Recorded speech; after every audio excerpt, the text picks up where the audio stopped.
You're listening to the Shit You Can't Make Up podcast, a conversation with friends, hosted by Marisol Sanchez.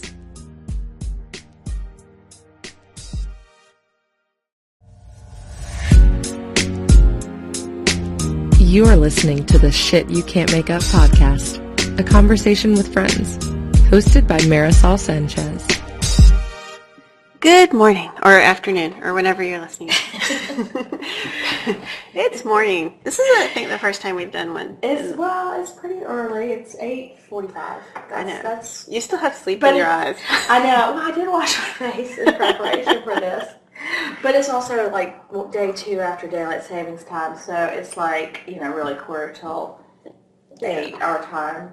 Well, thank you for doing this. Again, Yay. Early in the morning, fitting it in. I love the Marisol podcast. Shit you can't make up. Well, thank you for listening. I didn't look at the numbers for last week's podcast. I did look at the blog. The blog's doing well. But I was telling you, I got some messages, and someone was like, "Oh, that's what you should do, your blog, and then post a podcast." And I was like, "Oh, that's brilliant." So hopefully this will be the final version of this. Yeah. Tweaking and stuff that we've been doing for 2 years. 2 years. Has it been that long? Since I started. Since you started the blog or the podcast? Yeah. Wow. Yeah, it's been 2 years. With a lot of stop and goes, a lot of breaks, a lot of shit you can't make up. A lot of name changes, a lot. But I'm really excited. I think I finally found my group. I just feel like everything's kind of coming together. Like I got a new logo. I got someone who's working on the website that I feel knows what I'm looking for. Mm-hmm. The writing is coming easier to me. I'm about to unsnap this. Sorry. I have tendinitis. Very sexy. For all that tennis you play. Yeah, I don't play tennis. It's from cleaning. Yeah. From doing laundry. From brushing my daughter's hair. So I was saying, the new logo's out, so you guys should be able to see it, and I'm excited. I like it. I feel like everything's coming together. Yeah. It's sort of like birthing a baby. It's getting ready it's getting ready to be here. Yeah. Which is cool. Yeah, I'm excited. And thank you for everyone who reached out to me. I got so many lovely messages, and I think at one point maybe I'll add reading some on the podcast. Yeah. I received one that was just so nice and lovely. I mean, it just sat with me all weekend. Nothing could go wrong that weekend because this one person said some really nice things to me. Didn't take much. Was it someone you knew, or was it somebody that you didn't know? I've come to know through this. But not like a personal friend. It's somebody to read your stuff. Yeah, the personal. It's really interesting. I've heard a lot. I don't have this myself because I don't have this kind of presence, but people become really best friends and never meet each other, and then end up in the blog world or podcasting world, and then they end up meeting at some bloggers convention for the first time, sort of like an online dating service where you meet for the first time. But I think that's unique to this time in our lives. It's all new. It's all interesting because I feel like you can connect with people that you might never ever see. They connected with something in the Netflix.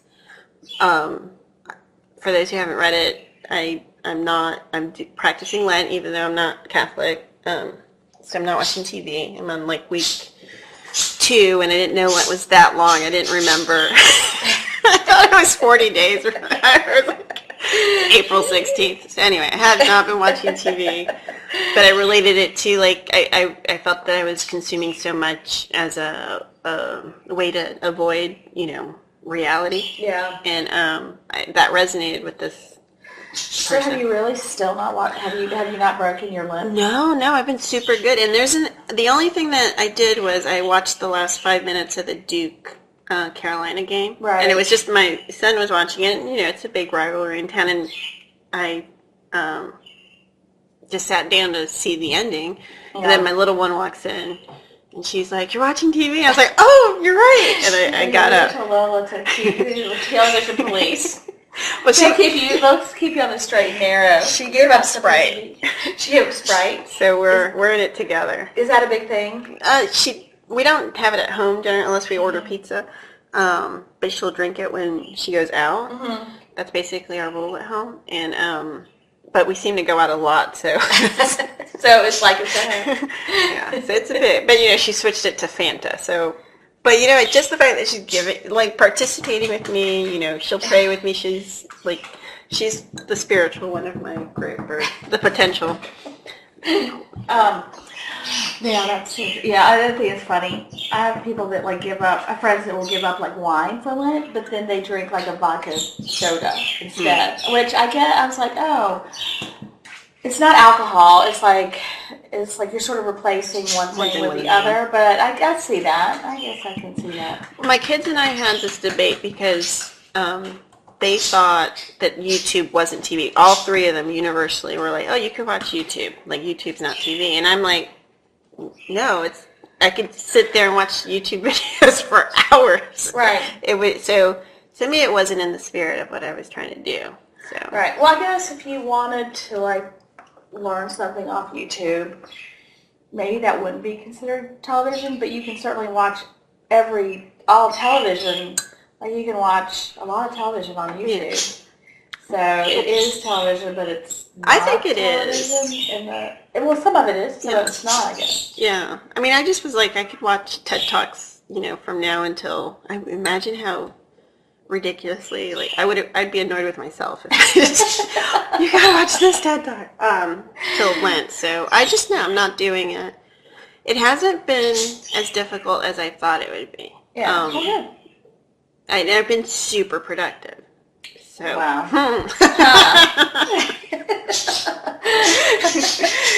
Interesting. And I do feel like I've been happier. There's a spring in my step. I'm living my life versus watching other people live their somewhat lives. Yeah. Well, I don't a lot of times when it's just me, I don't watch any television. I sort of save television for when my husband is around and we have our shows that we sort of watch. But if he's not here, I'll just sit there and read a book. The menagerie behind us is in my house. My I have a parakeet, and he's completely silent. But then now, when we start talking, he's talking with he's part of the podcast. He's part of the podcast. He's chatting with us, and if we became silent, he would become silent again, which is probably not the best place to have a. Or they might be able to. Erase that. I don't know how they do it.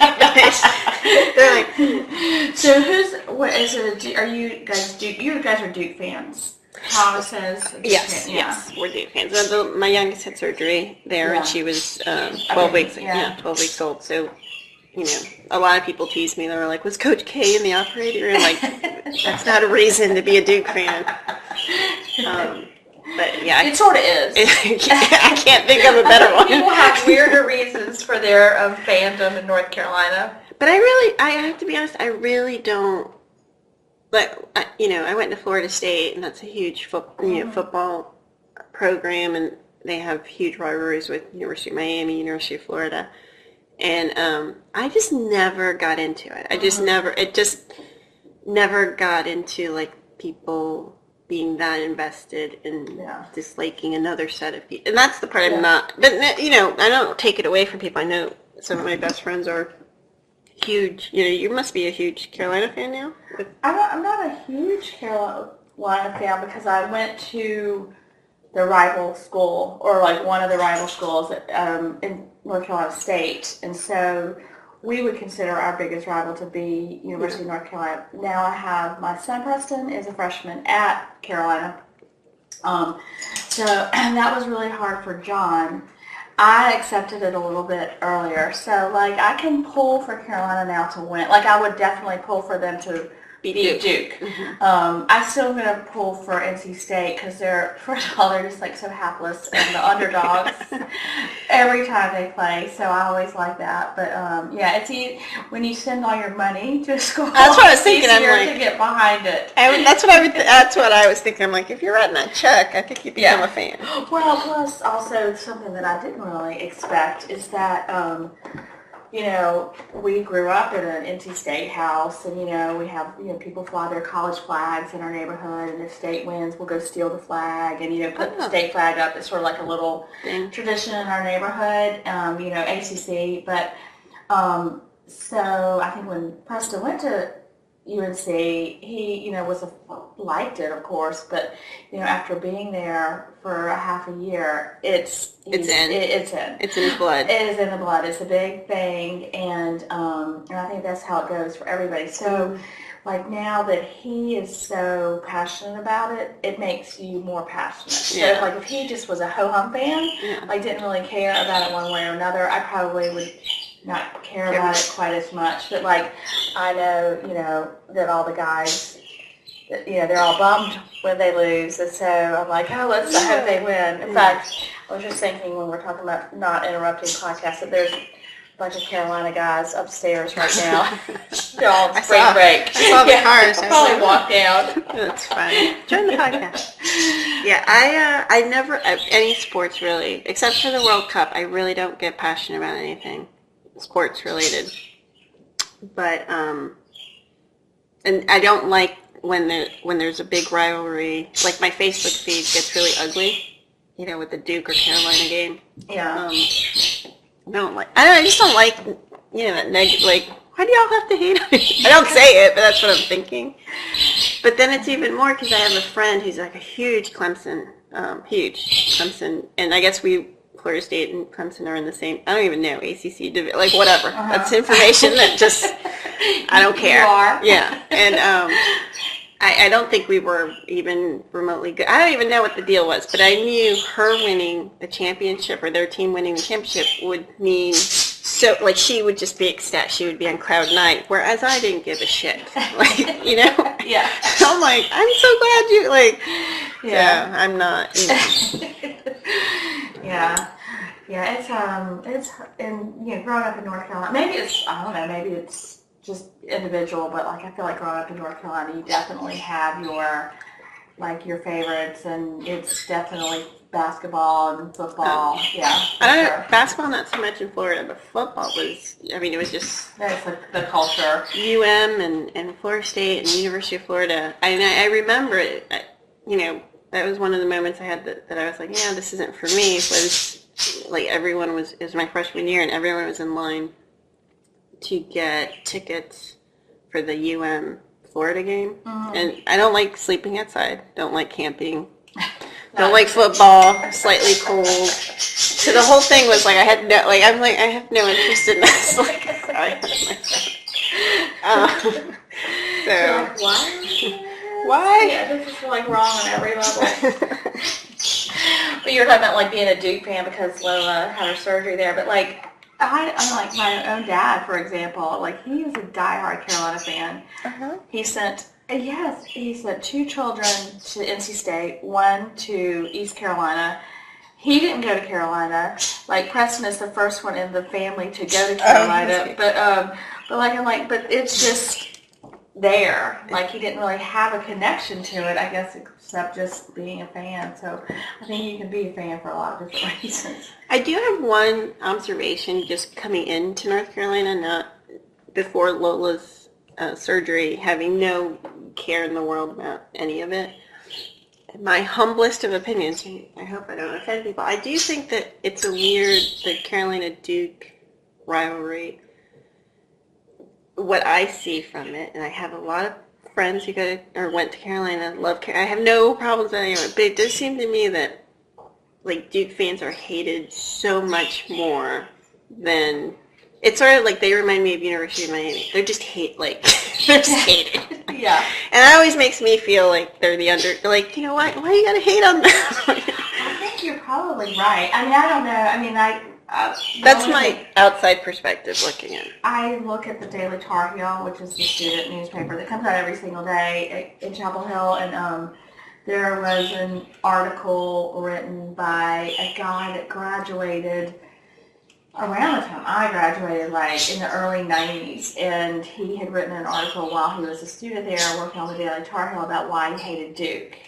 And then, okay, so now he's around 50-ish or so, maybe a little younger. He wrote a reprise of his article, why he still hates Duke. And it was really hilarious, but yes, I think that you are right. It's just my impression is that, you know, like when, especially like I my Facebook feed on a game night, what my friends who are Carolina fans say about Duke, the way they write it. And then my Duke friends really just go like, hey, Duke, you know, it's not like we hate them, you know, it's almost like well, different. Duke just beat them at the ACC championship, so I don't know what I guess it actually puts it in their favor, but like, from the 100 years that they've been playing each other before this last game, they were tied. Like, who won? Like, they both had the same amount of wins, and the point spread, I think, was less than 3. So, like, they've hung together. It's not like, you know, in state where, you know, it's really skewed. And so, you know, it's a rivalry in name only, but I love you, Wolfpack. I love you, Wolfpack. I just say I was fooling around once with a huge Carolina fan. Yeah, I was gonna say he went there. I was trying to think of the word. What's it called? Alumni. Alum. Yeah. And just to mess with him, I wore my Duke. Oh shit! Excuse me. Spill coffee all over your wall. Hey, sorry about that. We're back. I had a little coffee spill. A little minor emergency. But you were talking about like dating some guy that was was he a Carolina fan? Huge Carolina. And dating's a strong word, but yeah. You went out. I don't know if you could go out. But anyway, one time we were being romantic, and I kept the Duke hat on. It was like annoying him. I'm like, well, I'm wearing it just to mess with him. So how is your dating life these days? What's new in the world of Marisol? I'm in my happy place, I think. That relationship I was sort of off on for I would say 7-8 months. It ended, but it was a slow end, as all my endings are. Yeah, and so it was about, I think we're like 6 weeks since that has really ended, and I'm back on the dating scene. Right.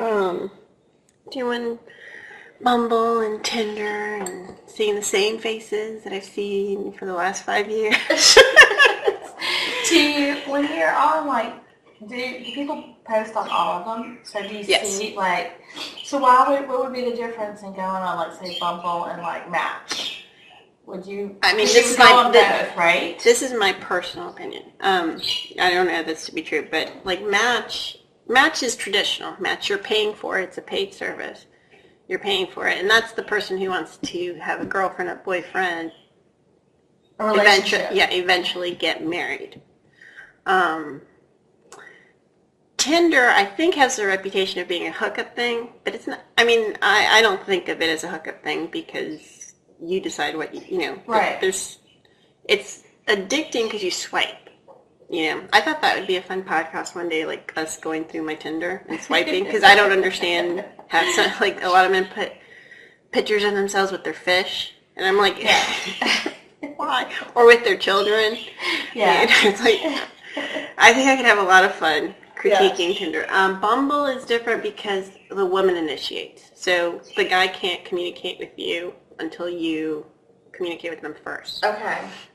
And that's the difference between Tinder. Tinder, I'll swipe on someone just based on physical looks. It doesn't mean anything. It just means I'm swiping while I'm sitting in the, stacking lane waiting for my kids. Right. It doesn't mean I'll have a conversation with them or a date or anything. But they can tell you swiped. But they can start talking to me as soon as I've swiped. Okay. So that's that. Plenty of Fish is like, I would call it the poor man's match because it's free, and that's the craziest of the sites as far as I'm concerned. Crazy people? Yes. Or, yeah. Like all kinds. That's the one that I really will depress me if I'm on it, because it's like, for many reasons. Some of them really, conceited, actually. Like, okay, why? Like, why did you, Yeah. I don't know what to say. It sounds awful, but yeah, no, it's just kind of, I don't want to do that again. No, what other sites are there? There's Matt. eHarmony that's a paid site. I don't think it works for a town as small as Wilmington. I think if you're in a bigger town, you have more pull. Right. But I joined it, spent like a freaking day answering 1,000,001 questions, and everyone that pulls is from like Raleigh, Charlotte area, so it's like, man. Yeah. So that's basically that. So, and then I have some friends that I've known from before that, hey, single. What you doing? So that's where I'm at, which is I ran into our friend Jennifer the other day. We were kind of talking about stuff, and it was just very authentic to me. I'm like, yeah, I'm happier when I'm in this mode. What, single? Yeah, than when I'm in a relationship. I mean, I want to be in a relationship, I think, in theory. No one wants to grow old by themselves, but if I, look at it as data, like if I just look over the last 5 years, when I'm in this mode, which is just not emotionally attached to anyone, no one's happiness, I'm much happier. If I'm emotionally involved with someone, then it's like, it just brings up too much other shit. I don't do relationships, romantic ones, well. Yeah, like, isn't there some data that, like, you somehow seem to pick the wrong guy? Every single piece. Yeah. Some study about it. Yeah, they're the wrong guy. You're one of my indicators. We'll go for a look. You haven't looked. You don't tell. And I'm now. And I'm like, I gotta revisit my own. So you're gonna tilt your tilt. Thank you. But you don't say it. Me like, have my experience. Yeah. Then later on, you're like, yeah. Thank you. Well, I mean, I know a lot of the guys I never even date, so my only knowing of them is through your stories. And sometimes the stories are, not. I just hear the bad, usually, so I think. Yeah, but usually the bad, I'm coding it in, but they're still really, really good. Yeah. Or like, I've given up on him, and then like, we'll talk the next week, and you're like, I didn't give up on him. We're not seeing each other. Well, and then you'll like text me like literally 2 days later, do you have a good roasted carrot recipe? I'm like, who are you making dinner for? That guy, the guy that you were breaking up with yesterday? Yes. I do have a long breakup stuff. I mean, I've been breaking up with that guy, and he's been, with me. I mean, we started seeing each other in July, and I want to say since like August. Yeah. It's just, and I look back at others, the Savin and DUI guy. I forgot about him. So this last guy that you just like broke up with, you wrote about the Madonna-Whore complex. Was he part of that, or do you think that did he contribute to that made you want to write about that recently? There's a memory. We had a fight once. I think I told you about that fight. It was weird. I think it was. And the fight had nothing to do with our sex life at all. I think it actually had to do with money, which was ironic. Anyway, and it was like kind of our first big fight. And in that fight, he did say something that I would refer as slut shaming. Like, oh, well, so I can't remember. I wanted to do justice to it, but something like, well, you're like crazy in bed, so you're like crazy. Like, you're crazy all over the board. Yeah. Or something like that. I don't remember what it was, but it was a reference to my sex life rolling into the art gallery. And I remember even thinking, and I think I called him out on it. I'm like, why are you were right there with me when I was crazy and enjoying every minute of it. So, like, how's this related to this discussion that we're having right now? So, but he wasn't the inspiration. It was kind of, it was a lot. I think I feel that because I talk a lot about my mom in there. And I feel like this is something that I always kind of do, is revisit when my kids have a birthday, like they all had their birthdays recently. I kind of revisit what I was like at that age, which is always, embroidered with my relationship with my mom.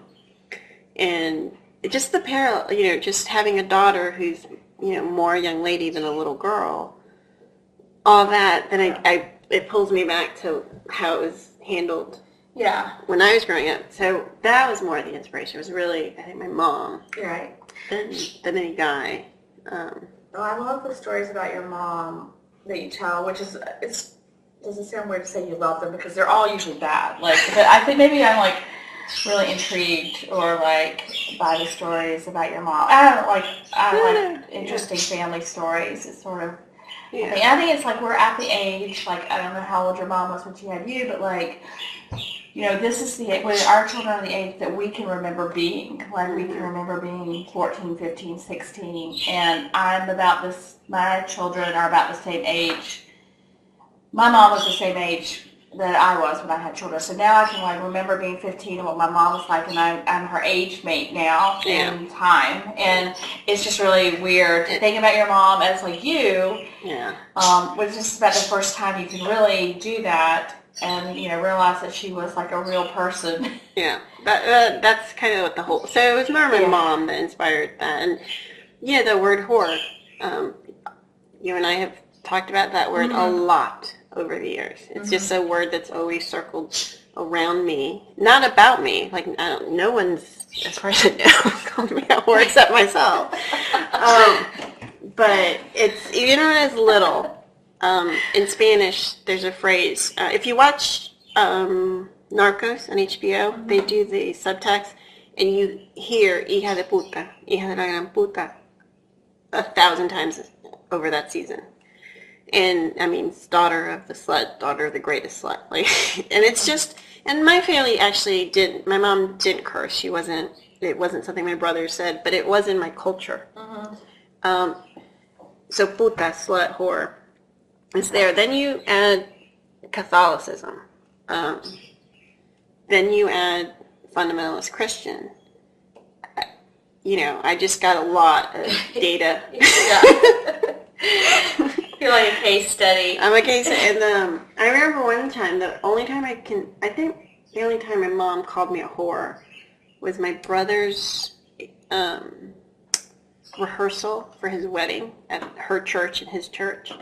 And my crime was I was wearing red lipstick. That was my crime. I was like, came home from work and I was like in a, I had red lipstick on and I was, a whore. And how old were you? I'm in mid-20s. Mid-20s. Yeah. So like a full adult. In front of buying her own lipstick. Yeah. And all that. And there was, people in the church and, I was like, whoa. It wasn't the wedding. It was like but it was now I can look back at that and realize, okay, that had nothing to do with me. I obviously wasn't a whore, but that was my mom. My mom and that particular brother have a kind of had, I should say, because my mother's now ill, but had a weird dynamic. And she hated every single one of his girlfriends. the one that he ended up marrying, she threw a cake at, I believe. Like the girl baked my... She hated the most. Yeah, she baked my mom a cake. I believe that's the story. I'd have to... It's been, many, many years.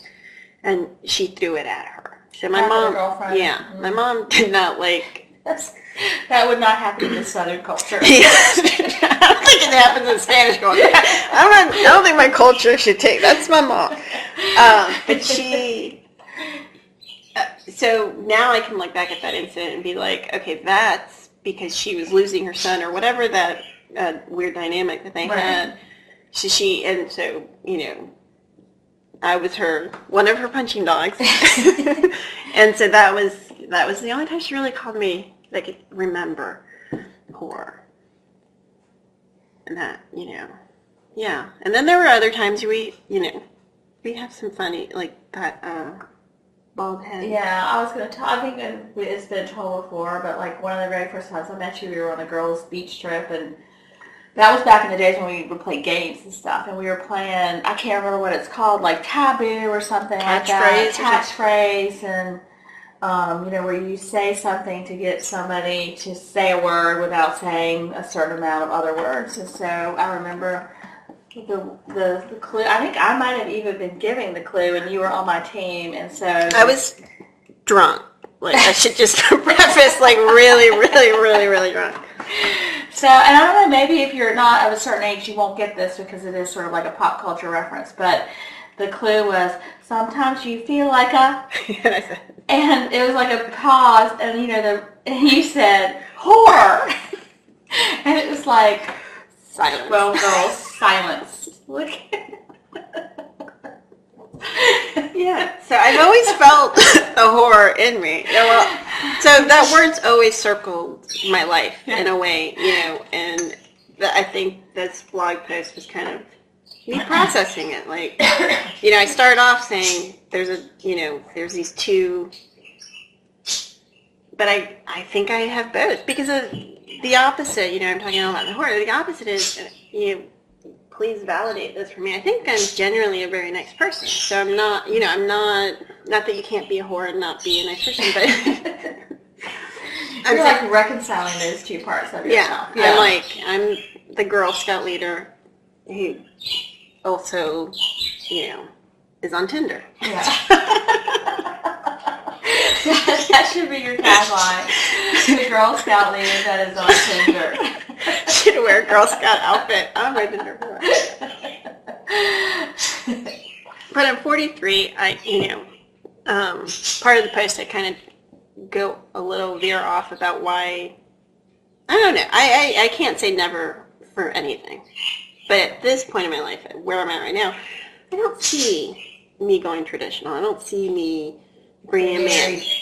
Yeah, I can't even envision bringing a man into my home to be part of that chaos. Yeah, it's like too crowded in here already. And it's like our home, it works. We've got we've got a good thing going, and it goes by so quickly. So if I'm not going to be giving my children an example of a traditional relationship, and I keep everything private to myself, then I think I'm just going to, be smart and be safe and enjoy. I mean, if there are 36-year-old, men with like 18 packs who would like to be my pool boy, who am I to stop? Do I tell you I have somebody who's like really wants to be my pool boy this summer? Now, like when you say pool boy, do you mean like a pool? What do you mean? Well, I didn't ask him to be my pool boy. He just saw that I had a pool. Are we talking about pool boy? Or are we talking about pool boy? Well, my pool needed cleaning, and he's like, and he just, I think was probably being more funny than anything, but also he's like, he finds it meditative, he says, to clean a pool. Okay. He's like, I'd love to clean your pool. I'm like, I'd love you to clean my pool. But, that's for another podcast. We'll see how that works out. Okay. But yeah, well, thank you again. I would talk about what we're watching on television, but we're not watching. What are you watching? I'm not really watching much of anything either. Yeah. My Easter's basically going to be just, catching up. Yeah, exactly. I'm not watching nothing says our risen Lord like a binge watching on Netflix. Right? Children, get your headaches. I'm not really watching. I'm reading a lot. Am I reading anything? Oh, I'm reading a lot, but it's nothing that's been public. I told you I joined this writers group, and I'm right now reading a young adult book. I don't even know what the title is. That one of the writers is working on, and it's so good. It's so good. Oh, good. Yeah. That's been exciting to do, be a part of. Working on the blog. No, I really, working on my Tinder profile. I'm just kidding. There's a lot of reading and writing involved. I'm reading my, I have a book club addiction, so I'm reading, it's called Modern Lovers, which is just a story about, friends from college, and it's good. It's entertaining. It's good. It's light. It's sort of fun. Like a summer read? Yeah, So that's what I'm trying to finish, to keep my goal of all books read for my book clubs, which is harder than it sounds. But You've got a lot of books. How many are you in? 3. 3. I know, because I can't say no. But I don't want to say no. Oh, why? So why? The worst thing that happens is you go without having read the book. And believe me, that has happened a lot. I've been trying to understand social media more, or figure out how to use it effectively. And my youngest just got on Snapchat, so I felt like, oh crap, I really gotta at least figure it out. Yeah. Come up with some rules for her and so on. So that I've been spending time trying to figure out, which is sort of horrifying. All the social media. That could kind of be a part-time job. Yeah, Snapchat is crazy. It is, but I was thinking about you and Snapchat, and I was thinking, I was looking at how celebrities kind of use it in different ways. I was like, I would love you to Snapchat your stripper clubs. I've never been to one, but I always enjoy hearing the stories about them. So I was like, that would be a fun with the filters. I don't even know what the Snapchat filters are. Maybe I'll try and look into it. I'm actually hosting supper club at my house. Not this weekend, but next weekend. So what are you making? I don't know. I have to figure it out. So usually I have an idea, but I don't even have an idea. Well, see, because we've been together for so long. We've probably been in supper club for 12, 13 years. And so we try to do something new, but there's comes a point where there is just nothing new to do. The food has never been the interesting part of the supper club stories for me. But you're a great cook, so I'm sure you'll knock it out of the park. I'll figure it out. I'll let you know. Yeah, we're in March. I've got nothing. I guess I'm knee deep in the dating blog. To be continued, I'm sure. Yeah. All right, well, thanks for having me on. I appreciate it. Again. Thank you for listening, and you can find this on iTunes. And the blog is on www.shit.can'tmakeup.com. And I'm not advertising it, so I would love to ask anyone who has enjoyed either the podcast or the blog to share it if you know anyone who might be interested in listening or reading what I have to say. So thanks, and have a great week. Bye.